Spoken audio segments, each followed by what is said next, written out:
Fala, meu querido aluno, pessoal, seja muito bem-vindo a mais uma aula de estatística e turma, de longe é uma das aulas mais importantes, chamada medidas de dispersão. É claro que antes de começar esta aula, se inscreva no canal, curte, comenta, compartilha com seus colegas e visita lá o Instagram, @professor Ian Ribeiro, beleza? Turma, vamos perceber a ideia central por trás da variância, tá? Por trás da medida de dispersão. Por exemplo, turma, vamos supor que você é um investigador, certo? Então você está lá trabalhando na polícia e você decide fazer um levantamento sobre os dados de acidente de um determinado bairro. Então, por exemplo, no primeiro dia você percebe que aquele bairro A, ele teve 0 acidentes. No segundo dia, 0. No terceiro dia, 0. No quarto dia, 0. E no último dia de investigação, você teve 5 acidentes. Vamos considerar, por exemplo, que você dispõe apenas das medidas de posição para classificar esse conjunto. Então, você, enquanto investigador, poderia falar o seguinte: poxa, diante dessa situação, a minha média de acidentes é igual a quanto? 0 mais 0 mais 0 mais 0 mais 5, 5. Dividido por quanto? Dividido por 5. Então, nessa situação, a sua taxa média de acidentes é igual a 1. Beleza? No conjunto B, vamos supor o seguinte: passado alguns meses, você decide realizar uma nova investigação a respeito dessa taxa de acidente. E aí que está o detalhe.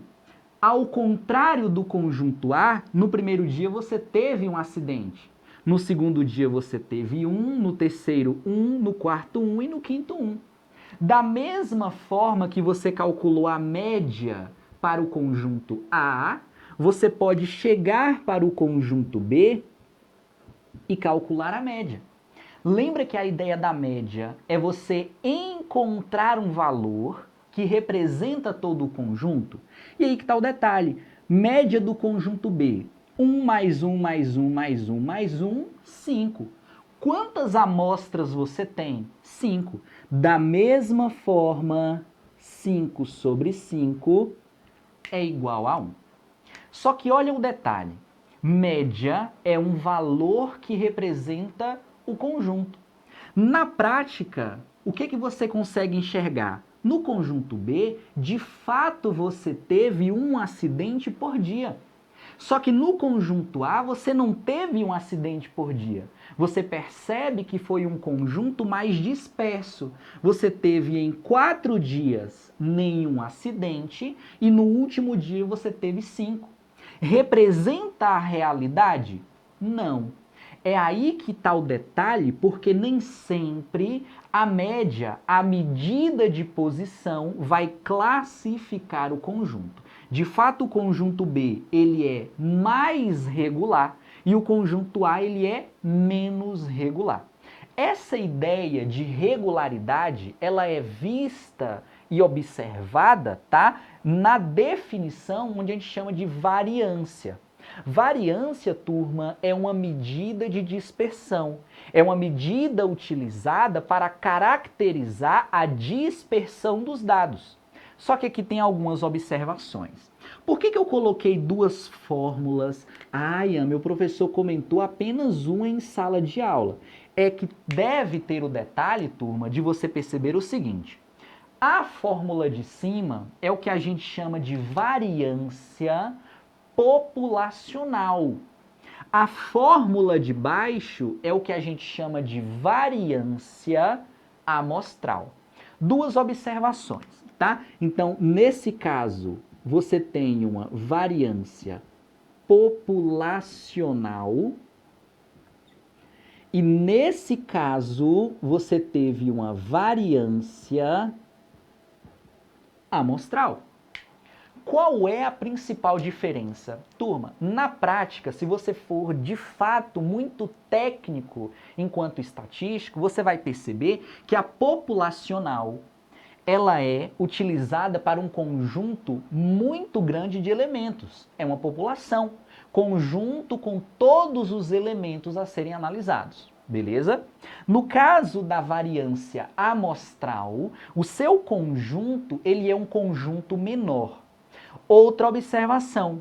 No Enem, tá? No Enem, a fórmula utilizada é essa daqui. De maneira errada, mas é utilizada. De fato, com as questões, você acaba percebendo que o ideal seria trabalhar com variância amostral, um conjunto menor, mais fácil de ser manipulado. Mas ocorre, de maneira geral, utilizar a variância populacional. Quando você observa a fórmula, qual é os parâmetros que você tem aqui? Turma, esse símbolo, lembra que ele é um símbolo de soma.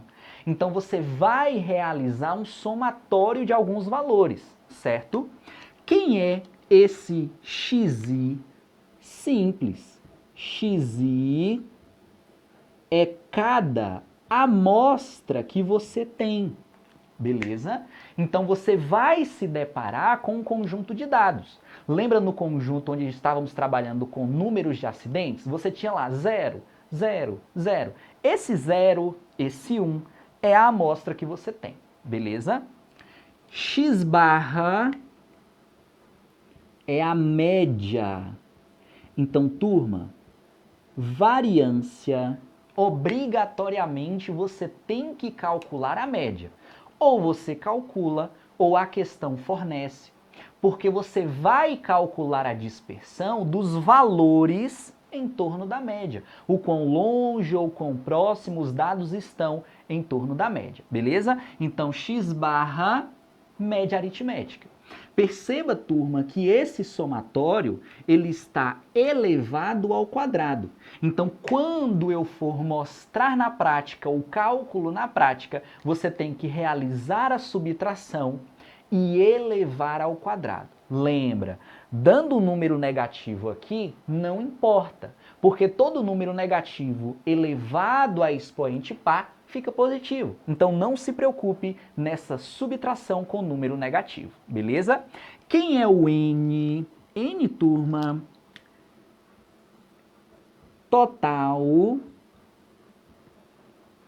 de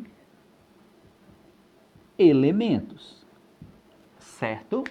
Então, na variância populacional, eu utilizo todos os elementos.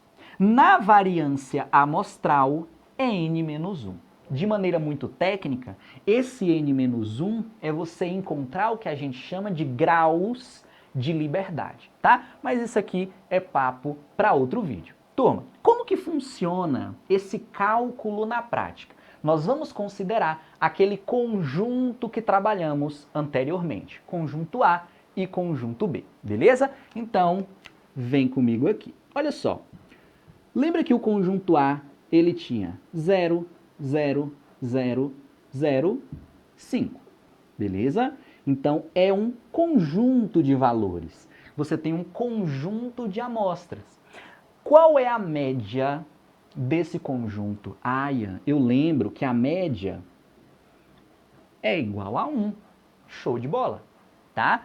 Se você tem a média, se você tem os valores e você sabe a quantidade total de elementos, consequentemente, você consegue encontrar a variância. Essa variância, e em alguns livros, alguns professores já escrevem assim, var, tá? Ou você pode utilizar a notação técnica, que é S ao quadrado de x, ou trabalhado com a populacional, caso a sua prova seja o Enem, barra, o ESB e assim sucessivamente. Tranquilo? Lembra que é um somatório da amostra menos a média ao quadrado. Faça pausadamente. Então, como que funciona? Primeira amostra menos a média ao quadrado. Lembra? Xi menos x barra ao quadrado. Mais, porque é um somatório. E isso daqui se repete. Então, mais 0 menos 1 ao quadrado. Mais 0 menos 1 ao quadrado. Mais 0 menos 1 ao quadrado. Como esse valor ele é o mesmo, por quanto que eu posso simplificar esse somatório? Se você perceber, você vai ter 4 parcelas iguais.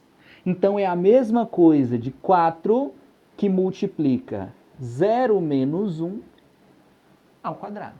Beleza? Mais xi menos a média ao quadrado. Nessa situação, como nós temos um conjunto pequeno de valor, eu vou calcular a variância amostral com os graus de liberdade. Então, eu vou dividir isso daqui por n menos 1. 5 menos 1. Beleza? Turma, 0 menos 1 é menos 1. Elevado ao quadrado, 1 positivo. Então, aqui é mais 1. 4 que multiplica mais 1, 4. Mais 5 menos 1, 4. Ao quadrado, 16. Então, olha a variância. Variância. 4 mais 16, 20. Dividido 5 menos 1, 4. 20 dividido por 4, 5. Isso daqui é a sua variância. Só que tem um detalhe. Quando você trabalha com estatística, a variável ela é levada em conta. Lembra que esse conjunto A nós descrevemos como taxa de acidentes. Quando você realiza esse somatório, lembra que você está elevando ao quadrado. Se você tem que levar em consideração a variável analisada e a variância tem um termo ao quadrado, é como se você considerasse aqui, ó turma, que a variância é 5 taxas de acidentes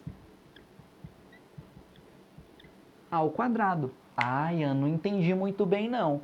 Lembra que quando você vai realizar um cálculo de área, por exemplo, você tem um quadrado de 1 metro. Qual é a área desse quadrado? Não é 1 metro quadrado?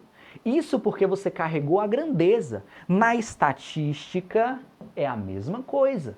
Você vai carregar a variável, a grandeza que você está analisando, mas no caso estatística é a variável. Então é 5 taxas de acidentes ao quadrado. Só que matematicamente fica ruim você trabalhar com essa unidade, pois ela não é linear. É aí que surge o que a gente chama de desvio padrão. Turma, desvio padrão nada mais é do que a raiz quadrada da variância. Quando você tira a raiz quadrada da variância, essa unidade que estava em termos quadráticos, ela é cortada. Então, ao invés de você trabalhar com taxas de acidentes ao quadrado, ao aplicar a raiz, ela volta para a unidade linear. Então, aqui você teria que o desvio SX é raiz de 5.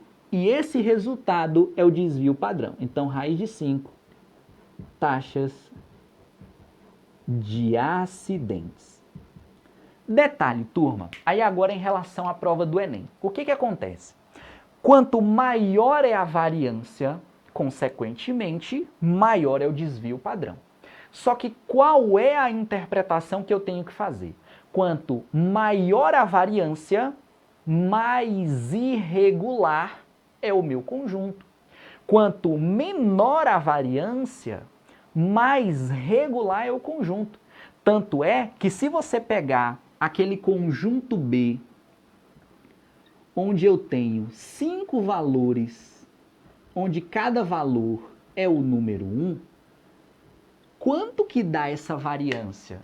Só pela fórmula dá para você saber, porque é xi menos a média não é 1, quem é xi? 0. Todo o seu numerador é igual a zero. E de fato faz sentido, porque esse conjunto B, ele não teve dispersão, ele foi regular durante todo o momento. Então, quanto maior a variância, menos regular é. Quanto menor a variância, mais regular é. Fica de olho, porque na prova do Enem, realmente, esse conceito, ele é cobrado. Beleza? Então, turma, espero que você tenha entendido, espero que você tenha gostado. Fiquem com Deus e até o próximo vídeo.